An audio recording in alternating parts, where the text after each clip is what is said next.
Hello, everyone, and welcome to the Death Tricks. We are in round 4. We run for 8 series and once a week on Thursdays, 1 p.m. Mountain Time, where I am. We are here because we don't want people to be afraid anymore of death, dying, grief, and loss. It's something that each of us experiences as a human being. We've all been affected by it. We all know people who are affected by it. We all will die one day, and we're here because we figure it's darn time that we as human beings accept this and be comfortable with it. And we have today a Jollyologist with us who brings light and laughter to death and dying. Patty's going to share more about that. One more thing, kind of as a housekeeping issue. We have decided to shorten our show, so we're changing from an hour-long format, and we're going to try and tighten things up a bit and go for a half an hour to 45 minutes. We know an hour is a long time to ask for your attention during our busy lives, but we really want to continue giving you great content. We're going to condense it, and please keep joining us. Tell your friends, and let's change the world. Let's be okay with this, and let's begin to celebrate and experience death as much as we celebrate and experience birth. It's a change, it's a transition. In birth we come into the world and we celebrate that. In death we move on to another world. We're not sure what that is, and we do have shows about that. We won't be touching on that in this show, but please stay tuned, and thank you very much for joining us. I'm going to pass it over to my great host, Patty Burgess, and I'm Misty Lynn. Enjoy the show. All right, Misty, how are you guys? I'm glad everybody is here and ready to go on our 4th series. This is unbelievable. And as Misty said, we are kind of tightening it up, so that means we're going to have your weekly dose of death is going to be a little bit less, but it's going to still be juicy. Juicy death, whoever put those 2 words together, I just did. So what I want to do today is share with you about a wonderful guest, someone who I've sort of watched and lurked around and saw out there, but I think maybe we didn't have the guts to come out and throw on laughter and death together until now. And what I find so fascinating about that is that many times when Misty and I get together and we're talking about some very, very serious stuff regarding death, there's still a lot of lightness and laughter, and that's one of the things that our tagline says, is that we're not making light of death, but we are making death lighter. And knowing that there was a real-life Jollyologist out there, I guess a self-given sort of title, is that right? So I thought we would bring on somebody who's sort of the expert, and that's Allen Klein, and I want to share with you a little bit about Allen. I'm going to give you a proper introduction here, Allen, then we're going to talk about all sorts of things that are funny, that may be to some irreverent, but not really, because when we bring in the power, the healing power of laughter and lightness to death, it's very, very transformative, and you even wrote about this in your books. So let me share with you a little bit more about Allen through his books and workshops. Allen Klein has spent over 20 years showing people how to find and use humor when it comes to not-so-funny stuff. So his first book, Healing Power of Humor, shows readers how to do this in everyday situations. And in his second book, The Courage to Laugh, Humor, Hope, and Healing in the Face of Death and Dying, pretty much our topic here today, specifically shows readers how to find something to laugh about when it comes to their loss. It seems kind of incredulous that that could be the case, but there is. Another one of his books, Learning to Laugh When You Feel Like Crying, shows readers through 5 stages how to embrace life after loss. And your most recent book, Allen, You Can't Ruin My Day, has 52 wake-up calls that shows readers how to turn any situation around. Now, Allen, you yourself are, not kind of any stranger when it comes to loss. It was, I think, at age 34 that your wife passed away. And you say that it was her sense of humor that helped you cope with loss. And now you share that information. You're a keynote speaker at many organizations, one of the largest national hospice and palliative care organization. You've been there. I've seen online some of your humorous talks. And it changes the room. It changes the feeling. It changes the vibe. So obviously you're an author, you're a speaker. I don't know if you do any training, but we'd love to hear from you today. Welcome, welcome. Thanks for Thank being you. here. It is wonderful to be here. And just a couple of things. I call myself a Jollyologist with a T in it. Oh my gosh, did we call you an ologist? I'm sorry. Ologist, but that's close enough. But you know, the way you remember that is remember a proctologist. Okay. Well,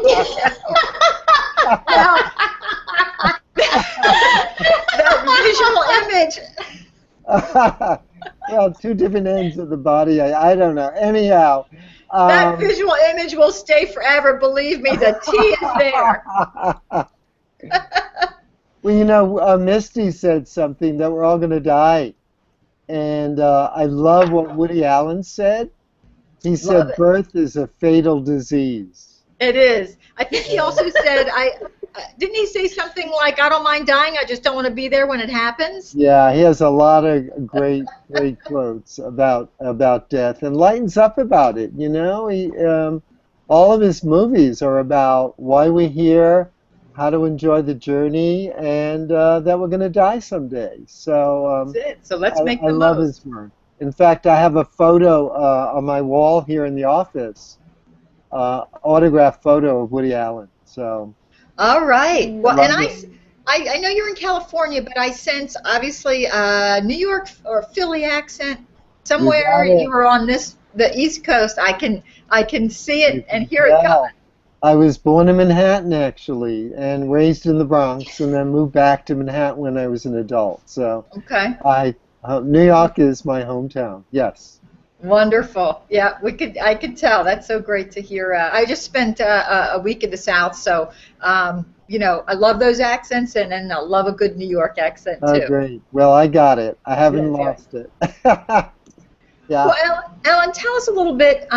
You know, what two ends of the spectrum, death and funny, and you kind of bring them together, but not in always the ways that people might kind of avert their eyes or say, oh my gosh, that's just so, you know, over the top. Tell us how you got there and how it all started for you, because it's a very different profession that you have. Yeah, it's you know, it started in what some people might say was a tragedy. My wife and I moved to California. She was from San Francisco. I'd come and visit her every year, sometimes twice a year. And I'd look at the Victorian houses, and I said, Ellen, I'd love to own a Victorian house in San Francisco. And my daughter was just not in school yet. We were in New York City. We had a great rent-controlled apartment. The landlord was trying to get us out, and there was a fire in the building, and he came by the next morning and offered us all this money, and we took the money and ran and moved to San Francisco. Wow. And we did get a Victorian house, and then we found out that Ellen had a rare liver disease, primary biliary cirrhosis. She was 31 at the time. The prognosis was about 3 years. There was no cure. There was no liver transplants at the time. And she did pass away at the age of 34. Wow. And so that was pretty life-changing, obviously. Very life-changing. And I realize, looking back, you know, it was a very difficult time, but Ellen had a great sense of humor and used it to see, you know, that time in a very different way. Give you one example. She had a copy of Playgirl magazine with the male nude centerfold. And she said, actually, Ellen, I really like this picture this month. Can you put it on the wall by the bed over there? And I said, Ellen, the hospital. Little was safe for that. And she said, maybe you're right, Alan. Why don't you get a leaf from the plant over there and cover up that part? And I did that, and things were fine for the first day, fine for the second day, but by the third day, the leaves started shriveling up. Well, we came home from the hospital, and we remember that incident, and we would start to laugh.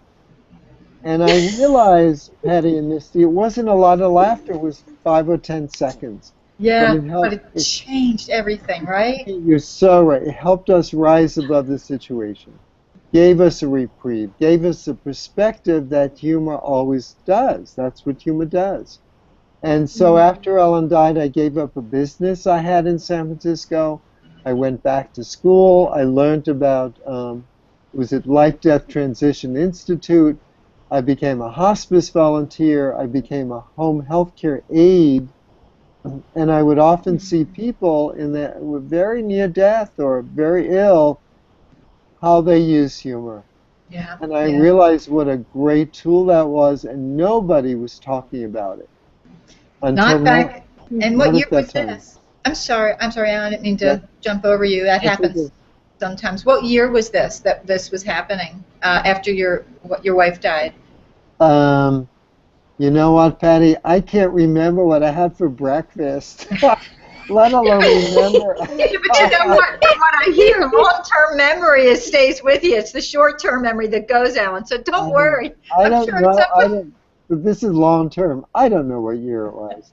Okay, Um, no problem. The only reason I bring that up is because yeah. so much has changed. Obviously, hospice volunteering was sort of the thing that actually brought hospice out into the fore, because that's how hospice started. But yeah, it was very separate from Yeah. laughter and that kind of thing. So were you kind of like this rogue guy out there with? Well, it was Norman Cousins' time, and he talked about having a rare disease and how he cured himself with humor and laughter. Mhm. And so it was just like starting, and I happened to be maybe at the right place at the right time, talking about humor and therapeutic humor, and particularly humor in difficult death and dying situations. So, hospice was just starting, therapeutic humor was just starting, and it just like caught on. My first book, The Healing Power of Humor, was a pioneer in the field, I'm told, and it's just happened to be at the right place at the right time with my own personal story that people related to. It is so interesting when I think you're the perfect person, because I think there's someone who has had a tragedy, come through that tragedy, and came through. Certainly in your private moments, it may have been very different, but knowing that carried you carry a kind of credibility then that yes, you can crack a smile. Your face won't crack off, if you tend towards finding something humorous. In fact, you mentioned in your book that there are a lot of different techniques for using humor. Can you share a little bit about that, or a couple of them? Yeah, in the Healing Power of Humor book, I do have 14 techniques, but in death and dying situations, it's a little different. I mean, if you're going to go in a hospice or visit a ill patient, the best thing you can do is just be there and just listen. And if humor comes up, great. If tears come up, then cry with that person. But don't go in with a battery of jokes trying to lighten up the situation, because you don't know what that person experienced just before you came in. And I remember as a hospice volunteer, I would do that. And then if the person just listen, and then if the person said something funny, then I could chime in. So, for example, I'm with a patient and she says to me, Alan, when I die, I want to be cremated, and I want my ashes put in the paint, and I want this bedroom repainted. And I'm going, okay, why is that? And she said, well, then when I die, I can look down from the ceiling and see if there's any hanky-panky going on with my husband. And so we would That's laugh great. about it. And then every day, when I came back to see her the next day, I'd go like, okay, what color do you want the bedroom to be painted today? Or, just some Right, reference to that. right, So right. just listen to the patient, and if something funny comes up, that's when you can joke about it. Yeah, I think that's really key. We had a recent tragedy in our community. There was a murder-suicide, and I remember um, my niece saying, when she enters the room, because it was quite close to my daughter's family, and we may talk about this on a future Death Chick show, how that experience was and what I learned from it. But she said, building on what you said, you never know what that person has just experienced before you came into the room or before you started engaging with them. And she said whenever she walks into a room, she kind of like creeps in, but not like a creep, but like a like a, just not knowing what's going on, and just kind of almost like she's invisible, and just kind of assesses out the situation, like she really respects what's going on and doesn't want to break anything, a mood or anything. So I think that's really key, is and when you blend that with humor, because humor's humor, and humor and death, I can feel the big clash, but there's a time for it, and it's not like you can walk into a room and bring humor in and expect it to work. There needs to be a right time for that. Yeah, let me and I'm wondering if you can speak to... Yeah, I'm sorry. No, you go ahead. I think you got it.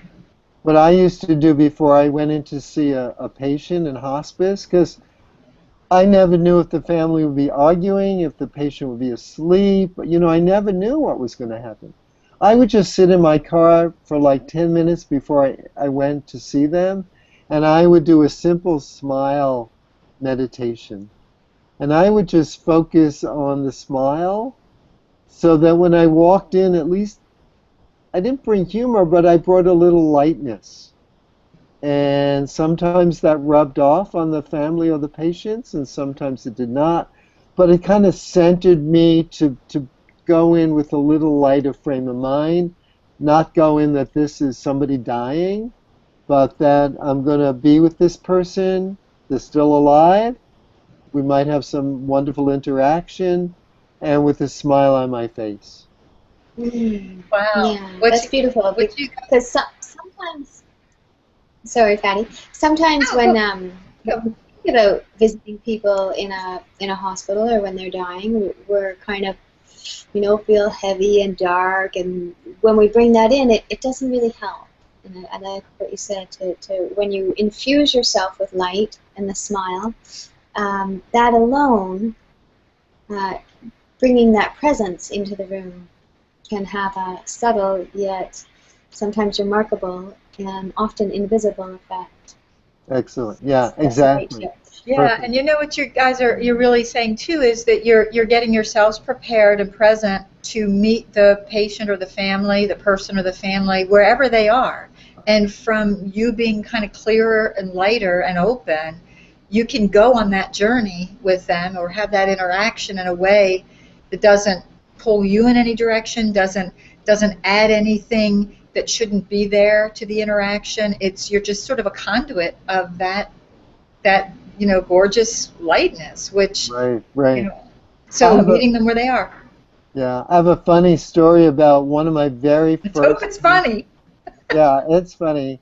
Well, it was funny for me. I don't know for her, but for the patient. But what happened was, I was a hospice... She may have been my first patient. And every time I'd walk in, she'd have the TV blasting, and dating game music was on. And I was getting more and more frustrated, because I'm a volunteer, I want to help her, and I'm just sitting there. She's mostly sleeping on the couch, and TV's blaring away. And so one day I got up and I turned down the TV, and I said, "Is there anything I can do for you? I'm a volunteer, I want to help you." And she said, first she said, "You can make the TV louder." And then she said, "Do you know how to disco dance?" And I thought, I'm a volunteer, I will do anything for the patient. So I got up and I danced. Commitment. Yeah, I danced around the music, to the music of dating game, discoing, and sat down and thought I did really well. Okay, disco. It's the 70s, Alan. I'm getting that time frame. Oh, definitely it's the 70s, right.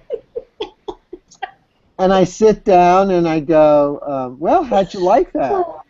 And she was quiet for a while and kind of shrugged her shoulders. And again, I'm still frustrated. I want to help the patient. I'm there as a volunteer. And I said loud over the TV, I shouted, "Is there anything I can do? I want to help you." And she said, "Yes, you could leave." and, and my heart sank, and the family came back. I didn't tell them what happened, but I went to the hospice office and I told them, and they start laughing hysterically. And I said, "What is so funny?" And they said, "If you could see yourself, if there was a camera in the corner of the room and you could see yourself discoing around the room to a dating game music with a dying patient, how funny that was." And I start laughing too, and I realized what a great lesson this patient taught me. Again, it's just what we were talking about. Not to go in with an agenda, Yeah. just to go in and be there with the person. And I love this patient because she taught me such a great lesson of how to be with the other hospice patients that I saw later on. Oh, that's a great And story. And I know I what was I'm a thinking? volunteer. Go ahead. I'm Go thinking, ahead. even if she did ask you to leave, she probably at some point during that day and the next days had these images flashing in of you dancing around, and I am certain that gave her a little smile. Yeah, could be. I don't know. I don't know.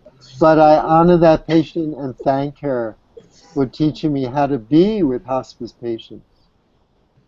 That's wonderful. Yeah. Yeah, I was a hospice volunteer, or am a hospice volunteer. Just depends on where I'm volunteering. But formally with a hospice years ago, and my first patient was an Alzheimer's patient. So there really was not the kind of communication that I thought was going to, I had envisioned how I was going to help. I would have discoed around too.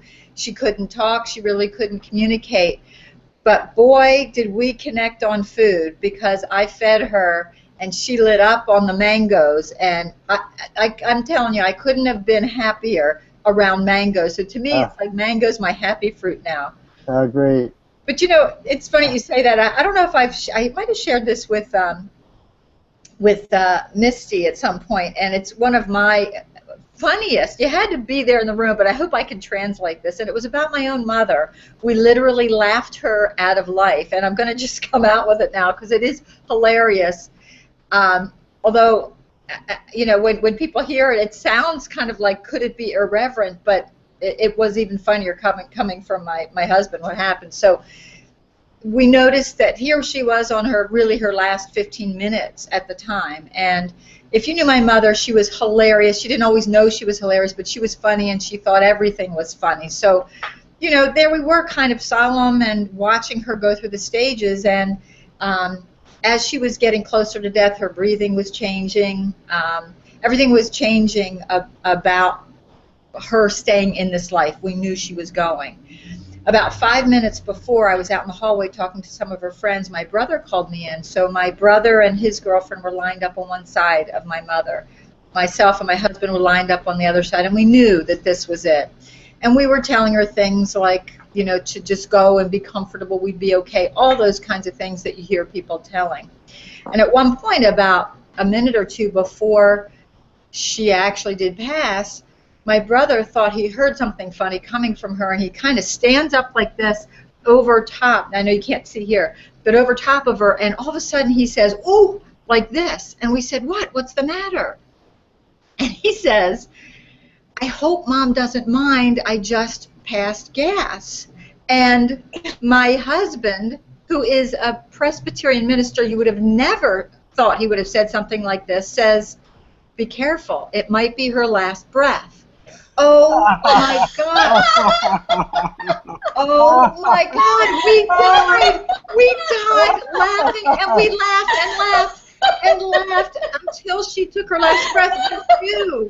We knew, and we literally laughed her out of life. We were crying and laughing, looking at each other like, how could this happen? My own husband says, "Be careful, it could be her last breath," and then it was. That's kind of a personal story, and people get weirded out about the passing gas part, but it is the most beautiful story about my mother passing, and I wouldn't have wanted every other way. I know she's laughing. I can feel her right now. Yeah. You know, as you said, people don't associate laughter and death together. And yet, I believe some higher power gave us that ability because laughter and tears are very close. And Yes. both of them help us cope with a difficult situation. And, you know, most people know at a funeral sometimes you can't tell if people are laughing or crying or because they're trying to squelch the laughter. And it just gets more and more laughter. But your story reminds me of one with my dad. Go right ahead. This is great. That I'll never forget. And my parents lived in Florida. My brother lives in Connecticut. I live in California. And my dad passed away, and so we both got on a plane and immediately went to Florida. When I walk in the door, I'm Jewish, so my mom's on the phone with the rabbi. And in the Jewish religion, you do something called sitting shiva after a loved one dies, and people come and bring you food and offer their condolences. And my mother was explaining to the rabbi that my brother was going back to Connecticut to sit shiva, but that I was going to stay with her, and she got tongue-tied. I'm going to stay with her and shit shiva.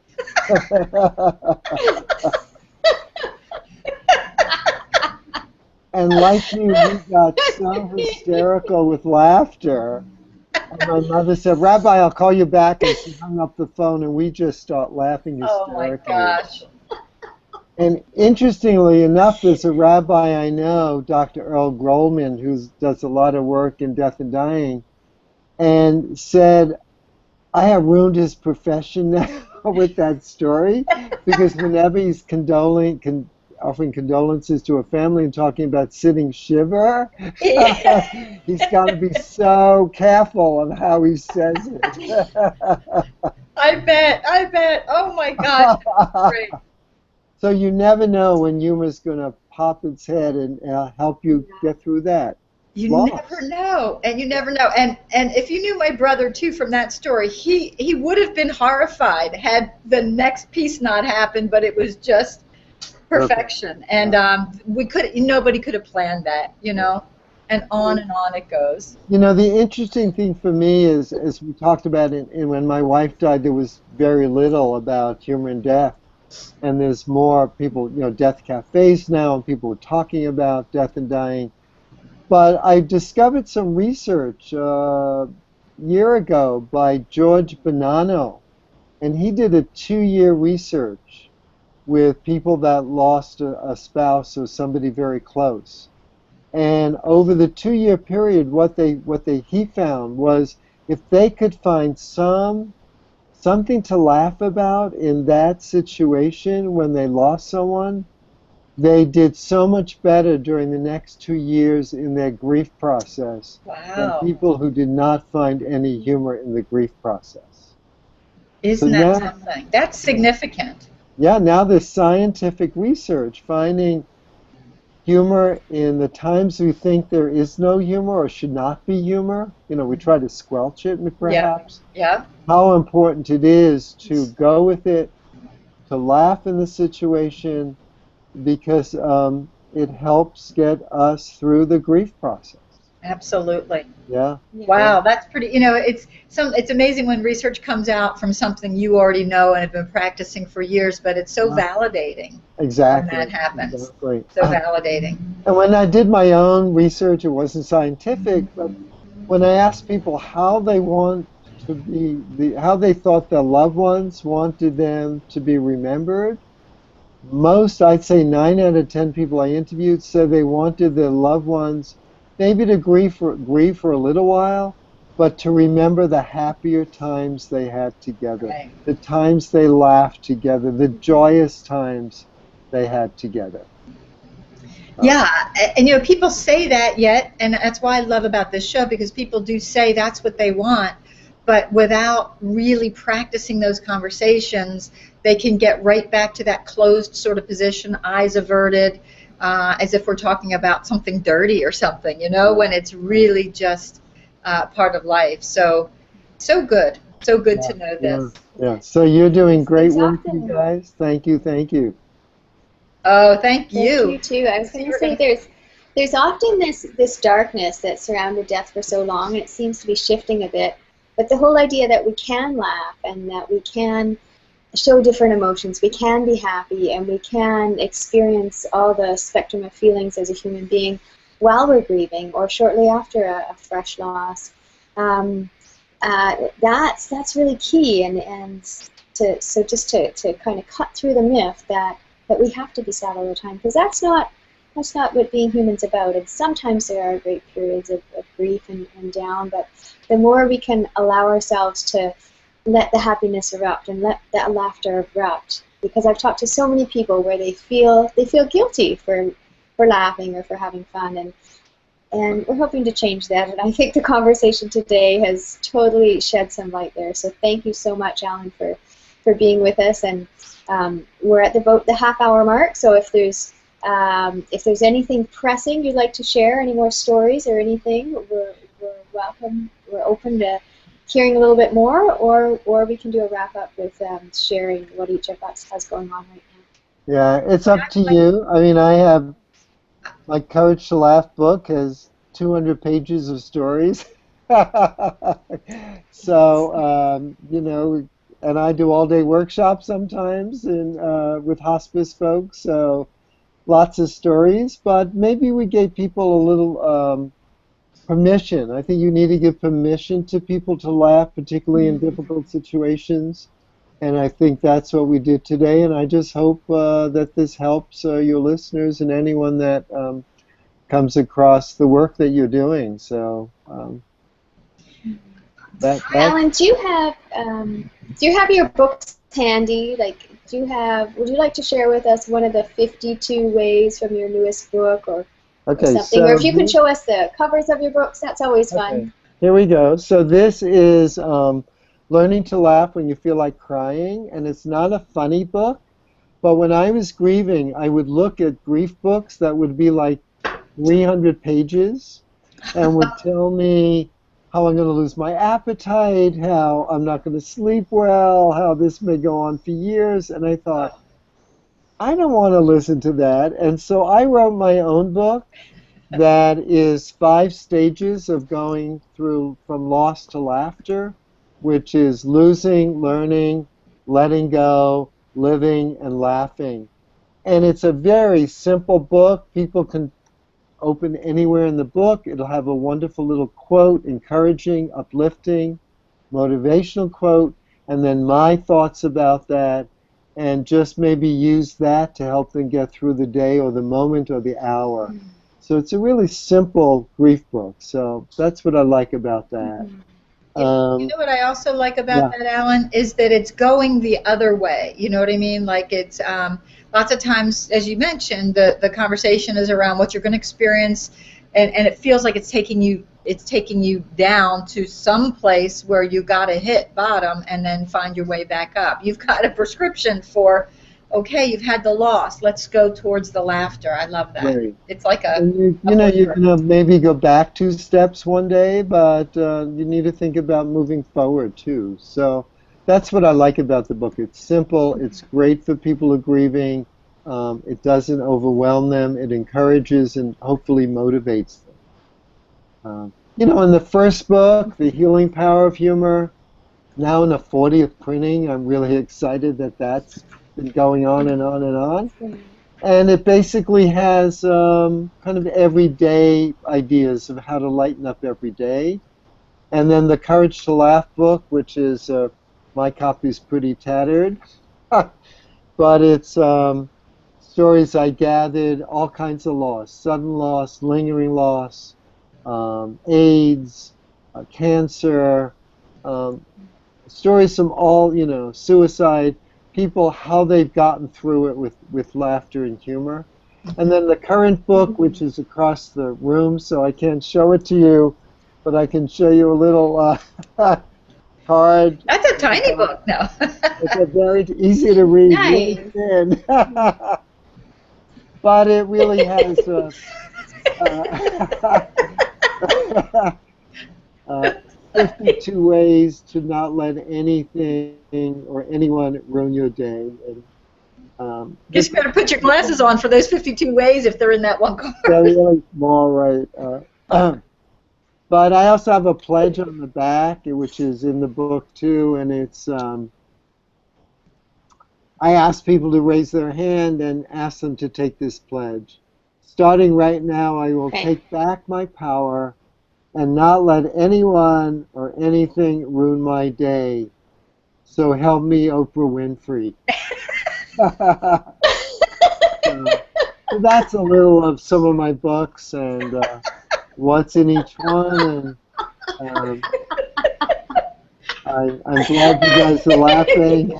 Oh my gosh. If we hear that back, the soundtrack, it's going to be very little words, but like a whole lot of giggle like parts on the scale, I think. I love it. That's great. So that's me. That's what I do.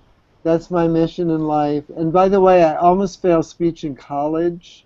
Did you? And did you go back to that teacher and say, look at me Well, now? look at me now, right? And so I'm just so grateful every moment of the day to be doing this work. And as we explained off the air, and I don't want to go into that now, but I've had some challenges in the last couple of weeks about encountering people who Okay. have a sudden loss or are dealing with their own grief, and that I'm so grateful that I'm put in the place to be there with them and hopefully help them. So Wonderful. that's me. It's what I do. I often wear a clown nose to do that. Oh yes, please. So, Oh, It's hard to keep a straight face. double. I've never seen a double. There you go. so thank you guys. I really appreciate it. Oh, Alan, this is great. I think this is one of those kind of shows that wherever people are, if they can turn this on and watch again and know that there's a resource out there, could be very, very helpful for people, truly. Thank I you hope so much. Thank you. Yes, I do have one question because I personally was on the Captain Kangaroo show. And oh apparently, my goodness. yes, What did you do? Maybe we met?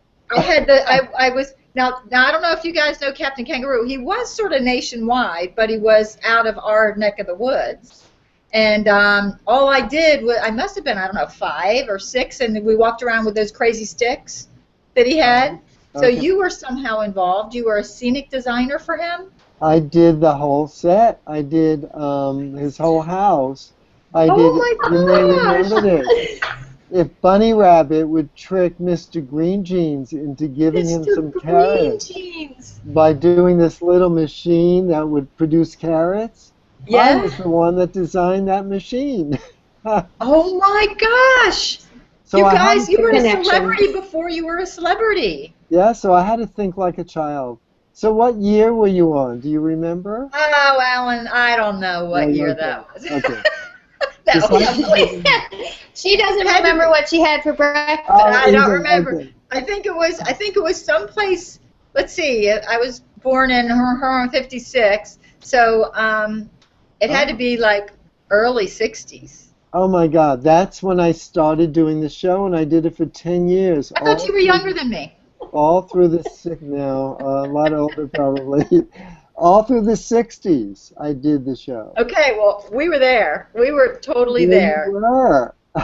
Oh my gosh! So who knew that our paths would cross? Yeah. Oh my gosh, that's so great. I love it. So you were laughing and learning back then.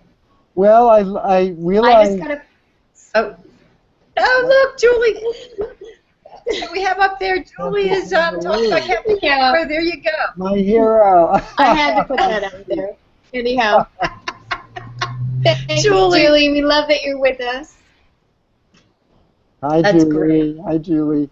So just to wrap it up, I just realized a couple of years ago that some of my childlike thinking, like when I do workshops, I do a lot of props, is because I had to think like a child when I designed Captain Kangaroo. So all of that came back into my life many years later. and you never know what's going to circle back around. What a wonderful pursuit for you in life, and we're just so thrilled that you've shared that with us. And anybody needs to get in touch with Allen, find out more about what he does, get his books. It's at allenklein.com, correct? You got it. It should be under my allenklein.com. name right there. That's right, the one and only. You'll only get that kind of humor from him, so make sure you check it out. Make sure you check out his site. And Misty, I guess we're going to go around, Allen, and see what else is going on for everybody. So, Misty, you want to start us off? Sure, yeah. So I've made a date for my Overcoming Fear live event, and that's going to be on September 1st. It's a Tuesday. It'll be at 2 p.m. Mountain, 1 p.m. Pacific.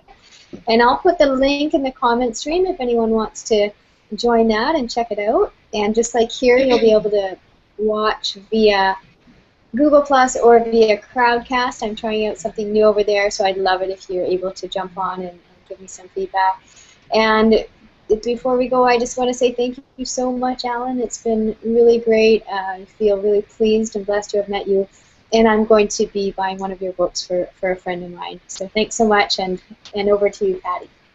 All right, all right. So yes, head over to doingdeathdifferently.com. I've talked about our training program before, which actually in our training program, speaking of laughter, I do tell a couple of jokes.